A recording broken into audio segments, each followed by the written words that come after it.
Welcome back. Virginia's Supreme Court is reviving a lawsuit by a high school teacher who says he was fired in 2018 for refusing to use a transgender student's preferred pronouns. The High Court in Virginia saying Peter Vlaming can pursue claims that the school board in the Richmond suburb of West Point violated his rights to free exercise of religion and free speech.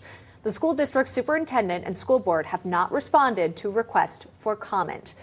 But joining us to talk all about it is Peter. Again, he's the teacher who said he was fired. He didn't want to use a student's preferred pronouns. Chris Chandevel is representing Peter as an attorney. So welcome, gentlemen, and thank you very much for coming on. This was several years ago, right? So in case our viewers are unfamiliar with all the details of your case, Peter, could you take us back in time? What was going on in the classroom, and why did it become so controversial? Sure, no problem. This is 2018. One of my favorite students, a very good student with whom I had a good rapport. This is her third year in my class because I'm the only French teacher for all levels of French. She was working her way up in levels of French and announced that she was no longer a girl but was a boy, and said she'd like to be called another name, which I adopted. I adopted her new name.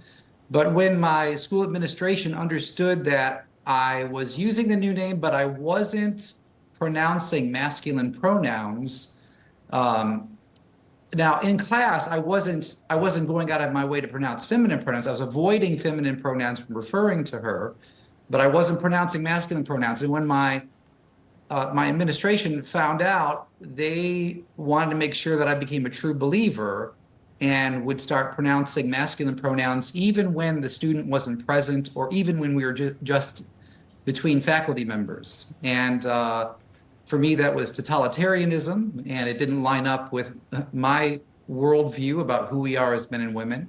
And so I refused, and that ended in my termination. Let's bring in your lawyer, Michael.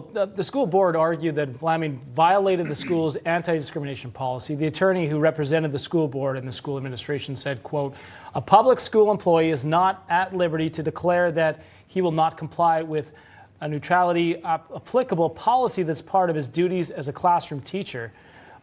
Based on what Peter was saying, he was trying to do this differently, but what do you make of this and what the response has been? Sure. So as Peter just shared, he really went out of his way to accommodate the student. He was willing to use the student's new preferred name. He was willing to avoid using pronouns altogether. But what he couldn't do is speak messages that go against his core beliefs and his core convictions. The school board took the position that, no, you work for us, you're a school teacher, and therefore you're basically a government mouthpiece. We can force you to endorse our viewpoint on even controversial ideological issues like gender identity. And what the Supreme Court of Virginia held last Thursday is no, that violates the Virginia Constitution, and really a historic victory for free speech and for free exercise of religion, and a victory that we hope will have ripple effects throughout this country on this compelled pronoun issue. Yeah, thanks, Chris. That's a really interesting point. Peter, when you hear this, again, now you can make your arguments. You're given a second chance. Do you still hold firm your beliefs, by the way, that you would identify students as their pronouns given at birth, or just, really try to avoid them, maybe just call them by their name? Would you do it the same way? I wouldn't go out of my way to provoke my students, but at the same time, pronouns, they mean something. Words mean something, and pronouns in particular, third-person pronouns, designate if a person is a man or a woman, a girl or a boy. So I would do the same thing regarding, I was not going to refer to her as him, but I wasn't going to try to provoke her nonetheless. Chris, I want to go to this. Back in April, the 7th Circuit ruled an Indiana high school did not violate federal anti-discrimination law by forcing a music teacher to quit after he refused on religious grounds to use transgender students' preferred pronouns. Does this hurt your case?